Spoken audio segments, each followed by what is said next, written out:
The people of Idaho, their individual stories, hear their narratives, memories, and history. Growing up in Idaho, talking about the good old days.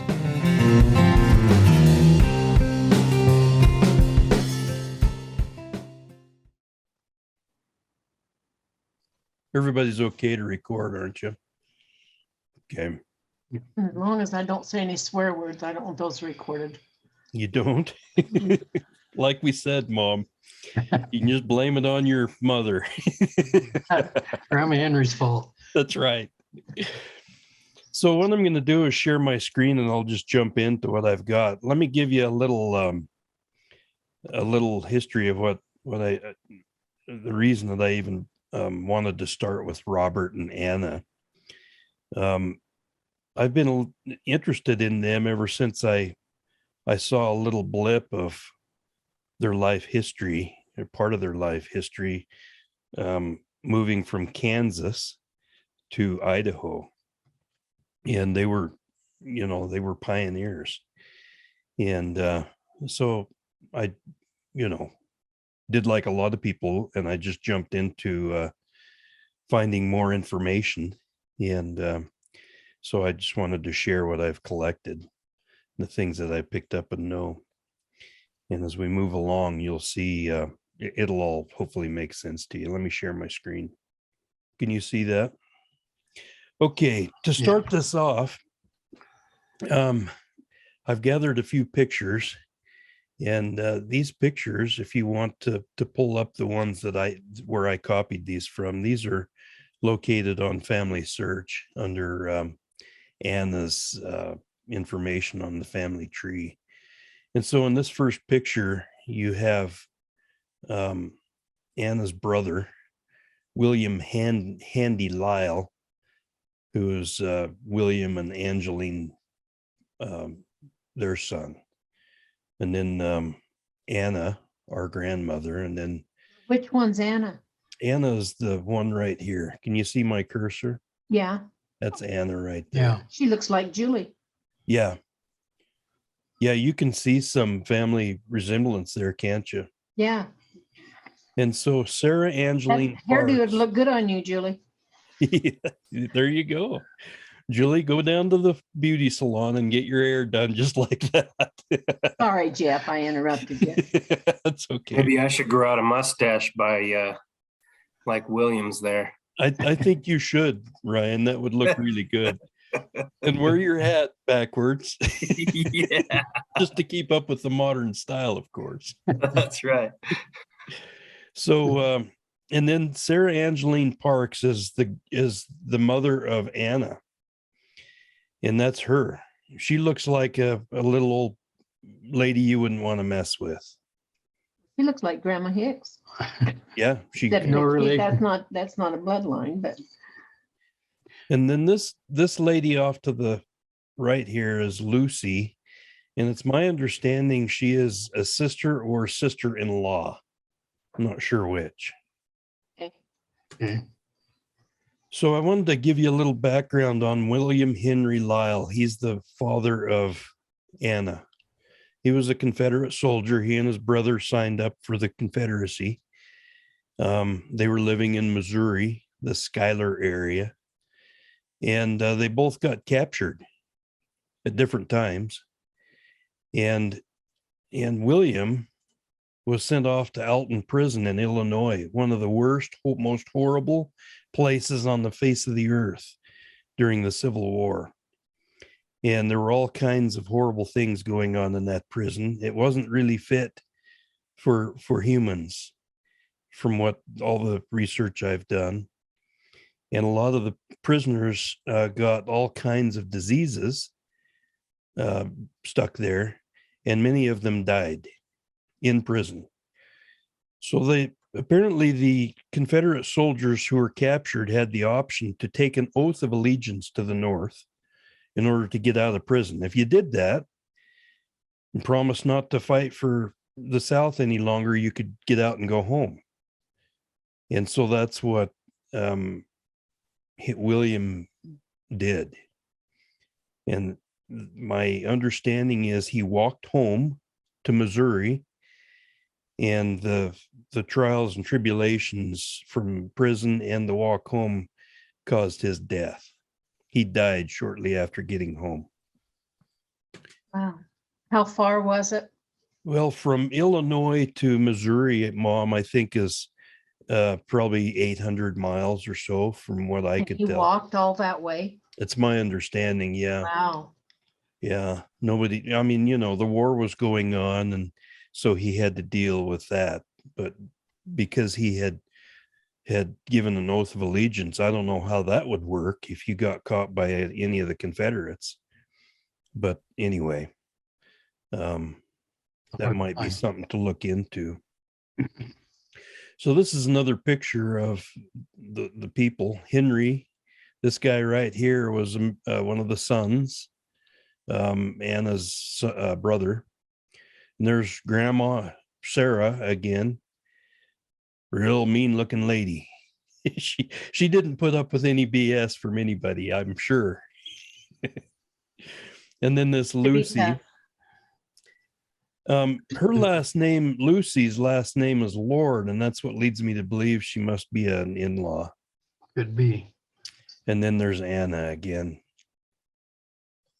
Jeff, I know you covered this already, and I'm sorry to ask, but can you go back through the genealogy? I'm just looking at our family tree here and trying to. So I just found William Henry Lile. Okay, I apologize. All right. you got it. He's the father of Robert Lile.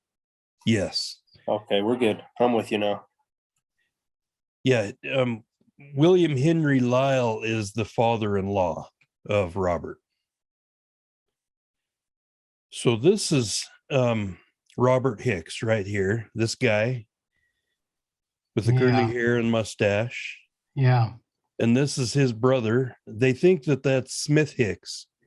Yeah. Now, Robert, we'll talk about this a little bit later coming up, but Robert eventually left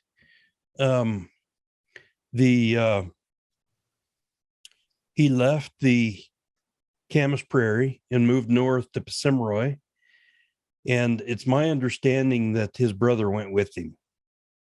And so I'm thinking that this picture was probably taken in Idaho at some point.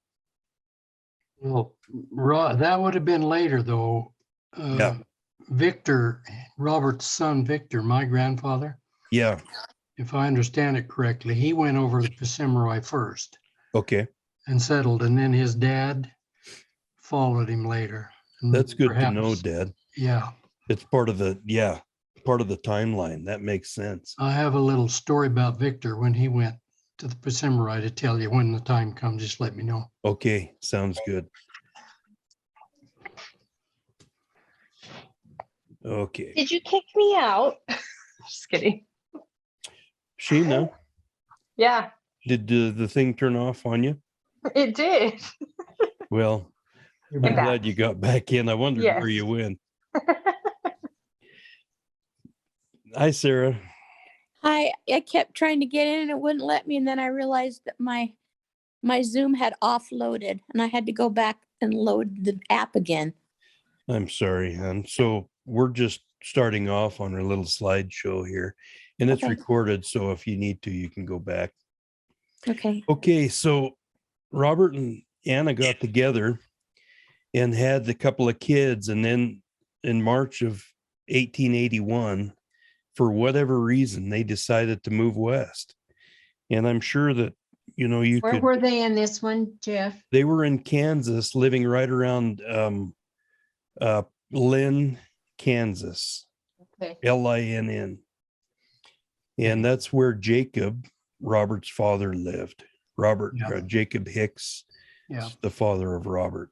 Yeah. Anyway, they decided to head west. And so they left with their little kids.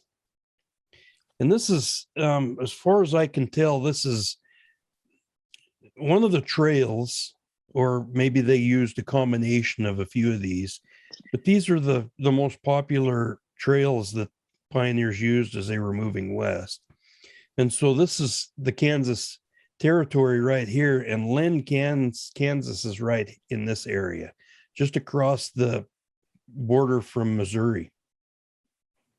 So my guess is they took this Oregon Trail and they went up into the Wyoming area and then, took that route, because we have information that they stopped in Cokeville, Wyoming for a short time to earn some money, building railroad ties for the Union Pacific Railroad. You know that story? Yeah, we're going to get to that, Dad. Actually, we've got a pretty decent recording of that. Okay, good. We'll read through it. It's kind of interesting. All right. So this is what I did here is I took the two recordings. This is Robert and Anna's trip, a couple of paragraphs. And then this Fletcher party that came up from the Texas area, somewhere in the southern US, they met up and then combined their parties. And we've all heard of the Fletchers and others associated with that. So we'll start with this one first. Can everyone see that? Yeah. So if you want to just read through, do you want to read it aloud? That doesn't matter to me. Well, we Dad? haven't got the words. We've just got, All we have is just the announcement. You can't see the words. no. Okay, let me quickly read this to you then. Robert and Anna moved west with their two children on March 31st, 1881. They were bound for Washington. They heard about the wheat fields there. And they reached Cokeville, Wyoming about 8 months later. The family stayed the winter in Cokeville, and Robert worked at getting lumber and making railroad ties for the Union Pacific, and Anna helped cook for the laborers. And in Cokeville, Robert received a bullet from a quick-triggered bad man and was nursed back to health by Anna. And according to the account, he was shot in defense of chivalry and respect for the women of the wagon train. And then in the spring, the wagon train set out again on the Emigrant Trail. Now, is that the Mormon Trail? Is that? No, it's ran parallel to the Mormon Trail, but you'll Okay. notice at Fort Bridger, it turned north. The Mormon Trail went on west. Okay, good to know. And this trail led up through Eagle Rock, which is now Idaho Falls, through Arco, Bellevue, and then in through the Camas Prairie. The beauty of the prairie and green grass was a sight to behold, and the party split right there. Some went on to Washington and the others stayed. The Hickses stayed along with Andrew Fletcher, M.L. Davis, Jonas, and Wilson Carter, who were brothers. And their living quarters that first year were dug into the hillsides until homes could be built. And they bought supplies from Kelton, Utah, which was not that far away. This family set up on Kelton, Utah. What's that, Mom? Where's Kelton, Utah? We'll have to look that up on a map. It's my understanding is just a ghost town now, but it was a supply community for Maybe the pioneers. name's been changed or something too, right? Yeah. If you go out west to the Golden Spike spot where the railroads were combined or connected, you'll see a spot there, a road that says Kelton, Utah, as I recall, and it goes on west to whatever little town that was. That makes That's sense. cool. Yeah. That makes sense. That's the same direction that you would go there from Camas Prairie, where they live, to go to Kelton, Utah. That would So Over by Mountain, I'm showing it way west of Logan here, No. Jeff. no, it's back. Okay. in Camas Utah. Prairie. If I go, it looks like you'd have to go pretty far. It's west of Salt Lake. So it's Okay. just northwest of the tip of Salt Lake is what it looks like. Good to Oh, know. okay. Thanks, Ray. So the other, the family set up on Corral Creek, which was had by Joe Jones, one of two settlers that the families found living on that part of the prairie. The other was Charles Babington. The home on Corral Creek was later sold to Frank McCarter, and the Hicks family made several more moves and then eventually ended up in Boise. So I'll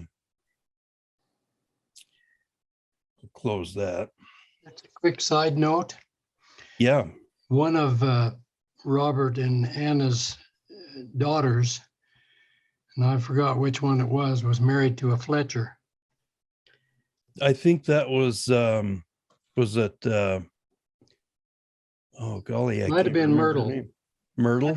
I think was Myrtle, and Fletcher died and she married Harvey Boring. Okay, Anyway, just so you know. interesting.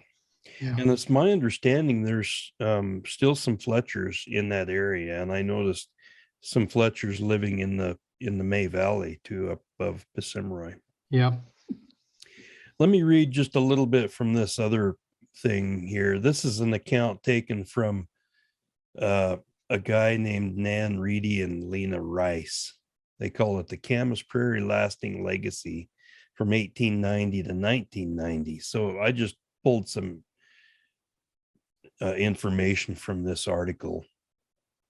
So the Fletchers came up from the Texas area, like I said. The wagon train that they were in had a lot of breakdowns, and they ended up combining forces right there near the Utah-Wyoming border, apparently. And as they were crossing the desert. And that wagon train had the Fletcher family and the Wilsons, or the Carters, and the Davises and a few others coming from Texas. So anyway, they moved on to through Wyoming, stayed and worked there for a while, and then went on to Idaho through Idaho Falls. And that's about all. Just can I clarify? You said something about Robert being shot, Yes, he was shot in Cokeville. and was he shot and killed or just shot? No, he was just shot. Anna nursed him back to health. And then after it took a couple of months, and after he got his health back, then they moved on. And can you clarify why he was shot, or was there a lot of details? Yeah, according to the account, he was defending the women in the wagon train. Apparently, some loudmouth was getting to lipping off, and Robert, and it's my understanding he used that gun that Dad has, that 38. That I believe that's correct. That Robert was the first one that owned that gun yeah. in our family, in the Hicks family. So anyway, he took a bullet. Anna nursed him back to health, and then they moved on to Camas Prairie. Yeah. And that's about all of this account. I think we need to. Well, here's an interesting one. It was necessary to stockpile food for winter, so the men arranged to return to Kelton, Utah. They must have went through Kelton and then went back there to get supplies.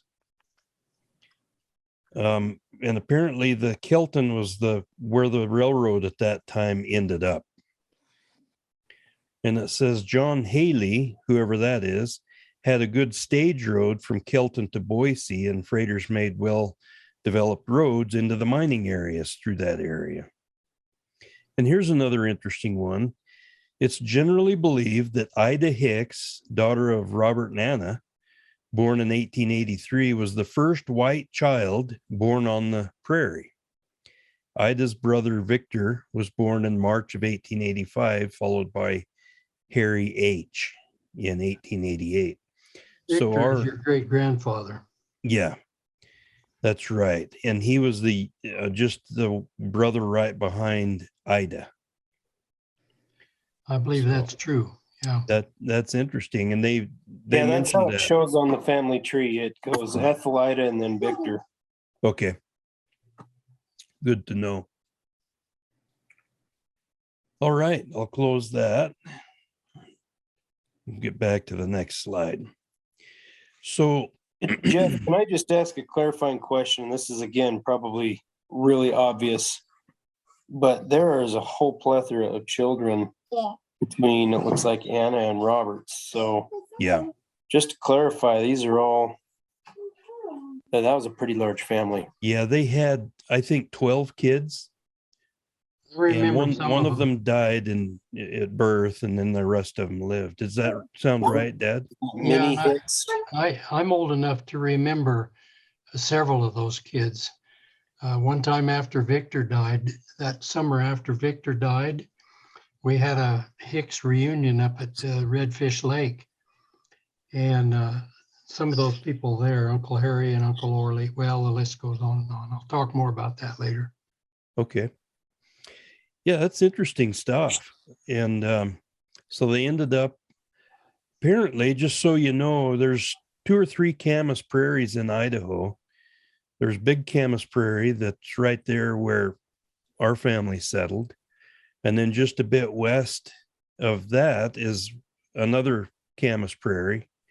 And then up by Grangeville is another Camas Prairie. But the one that we're talking about is located down there just outside of Boise and Mountain Home.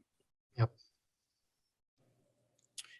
And this is kind of a close-up Google Earth photo of the area that Victor and Anna, or Robert and Anna, settled in. The account mentions that they set up and had 2 land plots that they claimed, 160 acres of wooded land and then 160 acres of farmland. And it was right off Camas Creek. So it's my understanding this is Camas Creek, or the area of Camas Creek. And here's some wooded area. And then, some other area down in this area, a little further south. So anyway, this kind of gives us a little bit of a context of where their ranch may have been set up. Beautiful Just area. Just a note, why 160 acres? The reason is because right after the Civil War, the United States government opened up the West for homesteading, and every adult could claim 160 acres. And that's why they got 160 acres each, because they were 2 adults. That's really interesting, Dad. And that makes sense too, because I know a lot of ranches, even in the salmon area, are 320 acre ranches. Yeah. So 2 plots. Yeah. I think it was called the Homestead Act of 1865 or 68 or something. I can't remember the year. Okay. Interesting. So they lived there for 2 or 3 years, and they in those days apparently they called it proving. If you got your plots and then proved them, that means you did work on them and tilled the soil and did whatever else. I think it took 5 years to prove your property, and then it became yours, and you Okay. gained title to it. Interesting. So Robert sold his property, and this is the account of that. If you want to just read through that real quickly, can you see it? Move it to the left a little bit, Jeff. Well, let me move these pictures over to the right. Yeah, if you can move those pictures, you should be able to just grab them and move them. There you There go. we go. He sold that property to this McCarter guy that came out from Virginia. Now, interestingly, I got a hold of this McCarter's granddaughter and had a nice chat and visit with her. Really? And they still live on the ranch up there, up there. Really? And she was really excited because Robert and Anna Hicks have become legends in their family because they bought the ranch from them. And they always wondered whatever happened to that crazy bunch of Hicks people. And so I said, well, Robert Hicks is my great grandfather. And I gave her the account that I understood. And so she added that to their family history. It was really a big deal for them. Neat. And if you ever want to make contact with her, let me know and I'll send you off her information. She's really a nice lady. So how old is she now? She's about your age, Mom and Dad. Right in, That's kind of what I understood anyway about your age. And It'd they're, probably be H.E. McCarter's granddaughter, wouldn't she? Or I think so. Yeah, that granddaughter-in-law, perhaps. maybe. Yeah. Or maybe it would probably be this H.F. McCarter's great granddaughter, I would imagine, because as I recall, she mentioned that her grandfather was the son of this McCarter. I think that's how it worked. That makes sense. Anyway, there's Robert's signature, and looks like they just hand wrote the agreement, turned over the land for some money, and then after they made that transaction, the McCarters stayed there. And like I said, they're still there. Hmm. And Must be And- good ground. what's that, Mom? Must be good ground. Well, A good place to live, We good must- place to raise crops. Must be, yeah.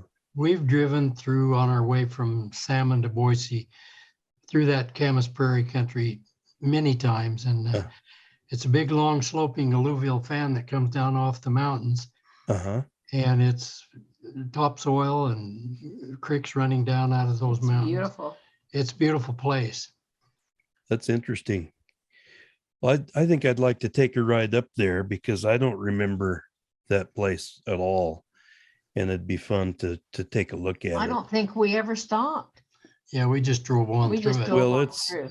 It's pretty desolate. I mean, it's not like there's anything to stop to see other Oh, than just a just lot of ranches. open territory. Yeah, And ranches, there's. Yeah. But here's some pictures. This old schoolhouse was built in what they called the swamp area. It's my understanding.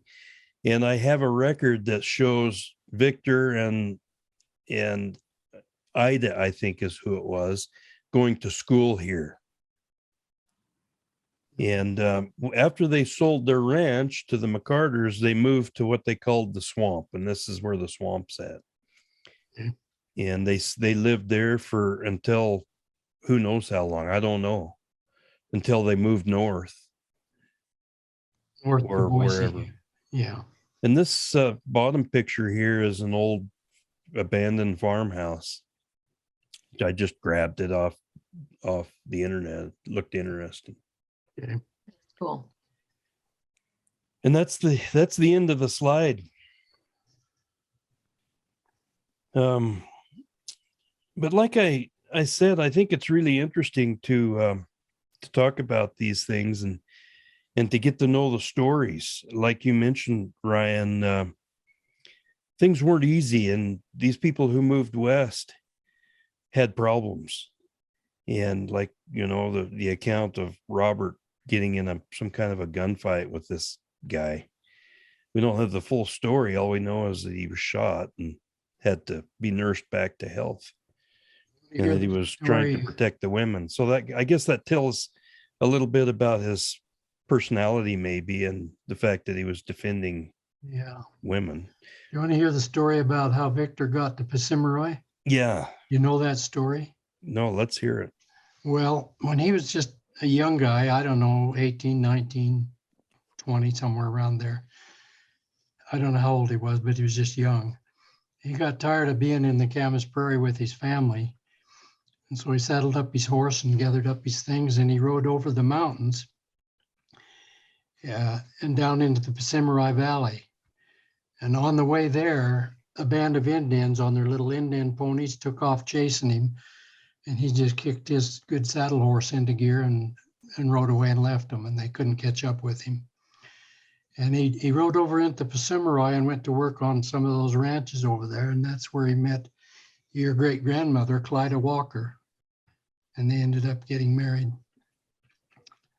So just a short side note. That's interesting, Dad. It was I can later only- that his father followed him over there. Yeah. And it sounds like there was at least one of the brothers that headed north too. Well, around it that. could have been Smith, because my dad talked a lot about Uncle Smith. Interesting. So he knew him. Well, I pause for just a quick second and ask a question based off of what I'm looking at, Victor. It shows that he had Clyda and Grace as spouses. What do we know about Grace? I never knew Grace, but I knew most of those others. Oh, excuse me, Grace was Clyda's daughter, and she died. She was my dad's sister. If you look at Dad's genealogy, you'll see a little girl named Grace there.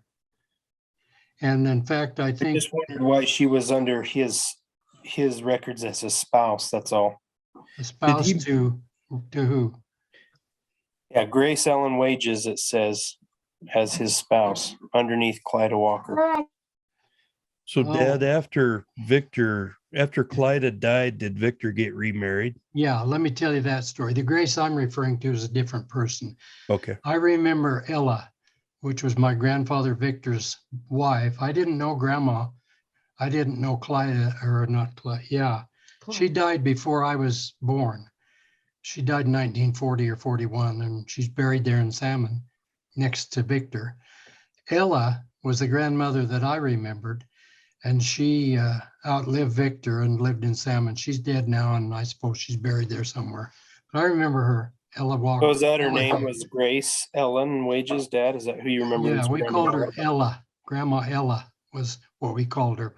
That's who she would be. Yeah. Good to know. And do you remember Victor? I do very well. Yeah. What kind of guy was he, Dad? What was his personality like? I was 10 years old when Victor died.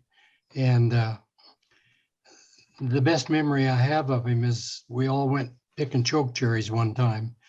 And Lonnie and I were just little boys, probably 8, 9, 10 years old. And we'd climb up the choke cherry bush and bend it over so that they could reach the choke cherries to pick them. And I remember him saying to my dad, "Boy, you've taught those two boys well. They know how to shinny up a tree." Yeah. And that's my best memory of him. But I remember him being around quite a bit. And the way he died was not very good. If you want to know about it, I guess I could tell you. It's no secret. Yeah. He shot himself. What was the problem? Did anyone know? Yeah, well, boy, I could go on for hours about Vic Hicks. He was a man's man. He was a fighter. He drank a lot.